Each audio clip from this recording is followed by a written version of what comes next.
Kristján, þú komst heim frá Noregi fyrir 2 árum. Þú varst nú aktífur í pólitík hérna á vinstri vegunum í gamla daga. Já, já. Söngst, minnir mig. Já, líka. En hefur verið blaðamaður í Noregi árum saman. Já. Ég spyr bara, hvernig hefur þetta horft við þér að koma heim frá Noregi inn í þetta ástand hér? Já, ég get bara nefnt sem dæmi að þegar ég flutti árið 2005 mitt sumar til Íslands, þá hafði ég rúma 30.000 krónur norskar í tekjur á mánuði og ég byrjaði þá að vinna hér og hafði svipaðar tekjur og það voru svipuð kjör.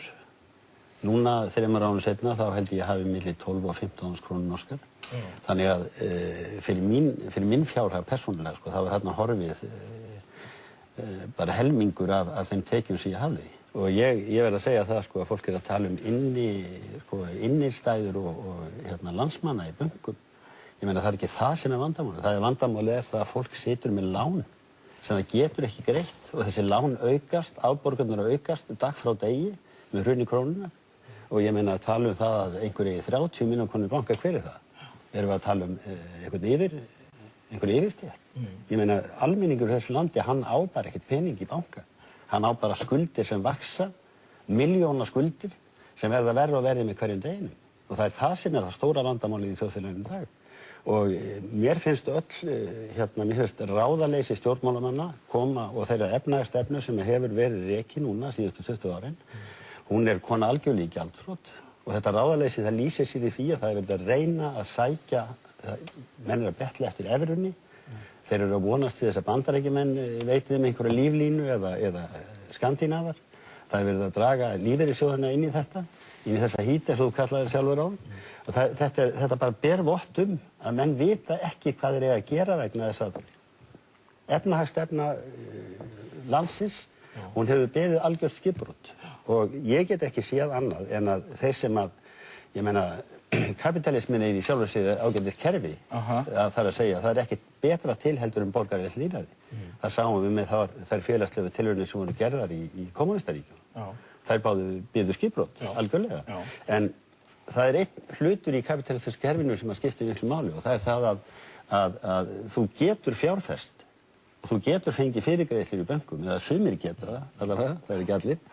En það bara siðgæði einstaklingsins sem gerir það verkum hvort hann nýtir þetta til að græða, veita sjálfum sér ofurlaun, fá starfslokasamninga sem bara ekki eiga hvergi heima. Og fyrir miður þá siðgæðist þrek íslenska stjórnmálamanna, íslenska fjármálamanna og að mörgu leyti Íslendinga almennt. Það hefur ekki reynst nógu sterkt til þess að nýta sér þetta borgaralega lýðræði eins og það ætti að gera. Þannig að þetta djúpt hugarfarsvandamál heldur. Ég held það. En heldur að við gætum verið að horfa fram á nýja tíma að við munum einhvern veginn fá slíkt sjokk að hér muni hlutinir breytast. Við förum að horfa fram á samfélag sem kannski aðeins. Ég var með mann í viðtali síðast sem var búinn að mæla þetta eftir viðurkennum erlendum mælikvörðum og gaf hvernig hvað einstaklingshyggjan og sérgæskan sterk í þessu samfélagi. Hann var bara með tröflum þetta. Það náttúrulega búið að ala á því í 20 ár að hugsaðu sjálfvæði, allar breytingar hefjast með sjálfvæðir. Þessi hugmyndafræði hefur verið ríkjandi í þjóðfélaginu. Það að segja samstaða, samvinna, það allir að tala að nú verði allir að sitja í sama bát. Sáttu við í sama bát þegar við varum að ausa en gróða í einstu verið í sama bát og við og þessi menn hafa þeir verið í sama bát? Þeir hafa ekki verið í sama bát. Þeir hafa ekki viljað verið í þessum bát, þeir hafa viljað vera aftur farrými, núna eru þeir komnir á farrými með okkur. En þessi menn, þeir bera ábyrgð á því hvað illa komið. Ég meina, við erum hluti af alþjóðlegu hagkerfi og þetta alþjóðlega hagkerfi hefur á vissan hátt brugðist, en okkur eru afleiðingarnar svona miklu skelfilegri hérna. Ég varaði nú við því í byrjun að menn töluðu svona. Hvað meinar þú? Þetta bara mjög, þetta allt svartsýni sem maður sagði. Og ég vil benda eins og ég spennti á upphafi. Af hverju eigum að vera með einhvern bjartsýni sjálf hérna? Vegna þess að við þurfum að finna lausnir. Við erum búin að tala lausnirnar líka. Já, ég búin að því. Hann talaði enga lausnir. Það er enga lausnir. Hann ekki stjórnmálamaður. Hann ber enga ábyrgð sem stjórnmálamaður. Það þið sem hafa setið í, ég meina, þú stofnaðir Kaupþing, þú ert alþingismaður, þú ert hámenntaður í þessum fræðum, öllum vísindum, og Ágúst er líka hámenntaður hagfræðingur, og þetta er búið að gerast á ykkar vakt.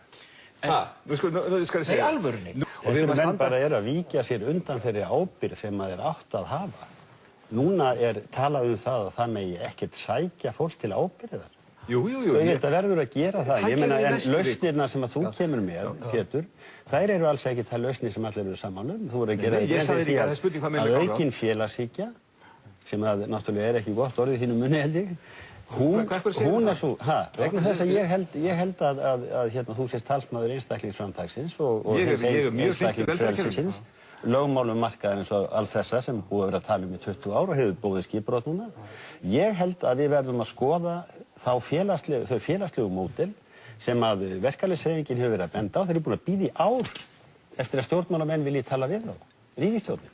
Að bankavandræði Svía á sínum tíma, þú segir að þau hafi leyst með inngöngu efnahagsbandormi. Hluti af lausninni. Hluti af lausninni kannski, við getum bara gert grein fyrir því að Norðmenn lenti í sömu bankakrísunni.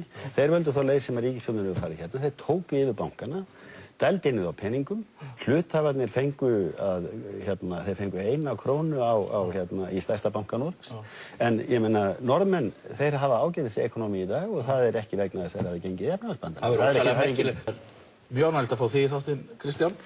Maður sem að maður vissi af hérna í gamla daga en hélt að veri bara týndur einhvers staðar í norskum Afdal. Það munaði engu.